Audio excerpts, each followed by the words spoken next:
का आता सगळ्यांकडनं मान्यता होती तर का कोर्ट मॅरेज? तो मान्यता ना होती. दोन तुमच्याकडनं 2 times I met their family. Once I went to their home. Once I invited to a restaurant and वहाँ पर हमारी बातचीत भी हुई. फिर भी उसके बाद वो कुछ आगे फॉरवर्ड नहीं हो रहा था. तो देन आई डिसाइडेड कि भाई we have to do it. बहुत ये हो रहा है, मेरे को समझ में नहीं आ रहा है तुम्हारा फॅमिली का क्या कॉम्प्लिकेशन है. एक काम करो, मैं रजिस्ट्रेशन कर रहा हूँ, हम कोर्ट मॅरेज करते हैं करके. मग एक दिवस म्हणजे मला 2 दिवसा अगोदर सांगितलं ह्याने मी कोर्ट मॅरेज रजिस्ट्रेशन करतोय. केलं रजिस्ट्रेशन. मग काय नाही, जशी मैत्रीणचं लग्न म्हणून मी घरातून निघाली लग्नाला सकाळी सकाळी. पण मला सांगा, लग्न झाल्यावर घरी कधी कळलं? लगेच सांगितलं संध्याकाळी कोर्ट मॅरेज करून दिली. हां, ते तर विचारायचं नाही. किती वर्ष झाली लग्नाला? 12 वर्षापूर्वी सॉलिड वादळ झालं असेल ना? 2 दिवसानंतर आले ना मम्मी पप्पा डोंबिवलीला. अरे बहिणी वगैरे डोंबिवलीला आले ना. नाही, त्याचं काय झालं की ह्यांचं जेव्हा कळलं तेव्हा मी रिक्षावर होतो, गॅरेजमध्ये होतो. आणि तेव्हा म्हणजे माझे सगळे पाने गाडी काय दिसेना. ही मैत्रिणीचं नाव सांगून गेली होती. आणि तिथून मग नंतर दुसऱ्या दिवशी आम्ही ठरवलं, रात्री फोन वगैरे केले, म्हटलं 2 मुली बाकी आहेत आणि तू असं केल्यावरती प्रॉब्लेम येईल पुढच्या गोष्टींना. तर असं नाही व्हायला पाहिजे की आपल्याला राहतो आपण तिथे समजायला पाहिजे सगळ्यांवरती. तर आम्ही मग दुसऱ्या दिवशी गेलो. दुसऱ्या दिवशी तर मी रिक्षामध्ये रिक्षावाल्यांना सगळ्यांना सांगितलं की मी 10 टाकायला जातो आहे. मुलगी लग्न कर म्हणजे न सांगता लग्न करायला गेली, लग्न करून आली. रिक्षावाल्यांना स्टेशनला डोंबिवलीला तयार केलं सगळ्यांना सांगूनच. आणि मग आम्ही घरी गेलो. घरी गेल्यावरती पहिल्यांदा ही गेली आणि हिने फटाकडी फोडली. हिला बाहेर बोलवलं. मग मम्मी बोलली नाही हे चुकीचं आहे वगैरे, झालं जरा वाद झाले. नंतर मग गेले हे लोक.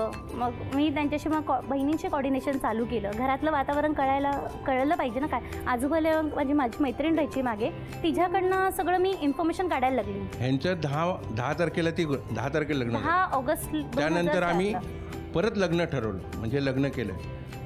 राम मंदिर आहे भोयड्याचं, तिथे आम्ही लग्न करून तिथून म्हणजे आलं घरी. सगळ्यांना ॲटमॉस्फिअर तयार केलं बाजूला आणि ते लग्न करून पाठवणी केली माहिती. परत लग्न, परत दुसरं लग्न. लग्नाला फटाके वाजले नसतील ना? फटाकडे कुठे, आमचे फटाकडे पहिलेच फुटले आधी. शिल्लकच नव्हते फटाकडे. पण आता एकदम व्यवस्थित आहे, एकदम आनंदात आहे. बघूया पहिला खेळ कुठला. या खेळामध्ये आता हे जे प्लॅस्टिकचे चेंडू आहेत ते टाकायचे आणि हा मधोमध एक टेबल ठेवलं आहे, त्या टेबलवरती जाऊन थांबले पाहिजे. 3 चेंडू थांबले की 1000 रुपयाचं बक्षीस आणि त्यानंतर प्रत्येक चेंडूला 200 रुपयाचं बक्षीस. वेळ सुरू झाली. 1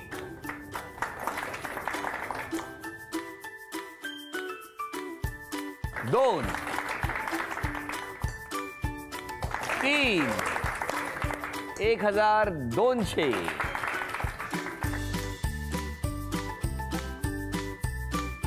1400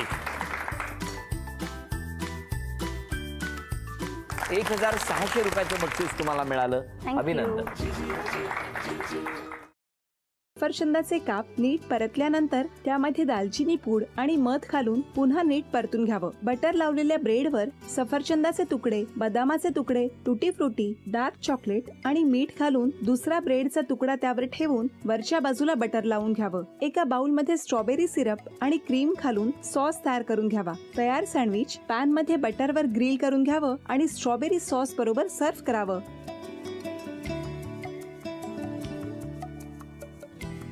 हे जेव्हा बोलत होते तेव्हा मी बघत होतो की या दोघांनी स्वतःचा संसार उभा केलाच, पण स्वतःच्या संसाराबरोबर अनेकांच्या आयुष्यात आनंद निर्माण केला. तो आनंद महत्त्वाचा. हसत राहा, आनंदी राहा असं म्हणत शुभेच्छा देऊया. आणि ही झी मराठीकडून भेटवस्तू डेव्हिड तुमच्यासाठी. अभिनंदन. आणि वहिनींना तथास्तू पुणे यांच्याकडून ही पैठणी.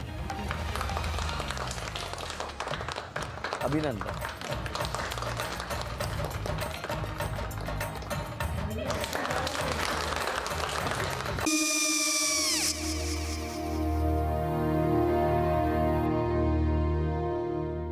काय गो? काय झालं?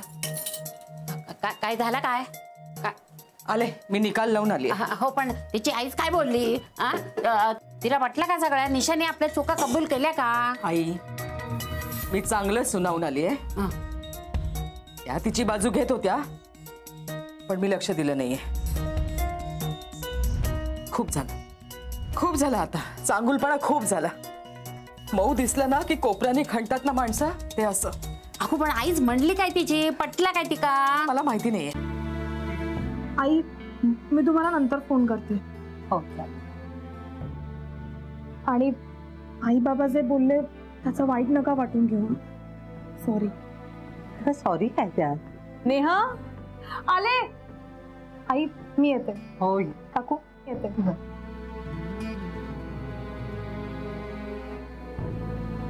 सावकाश जाग. हो हो. मग काय काकू, कधी उडवता लग्नाचा बार? बघूया.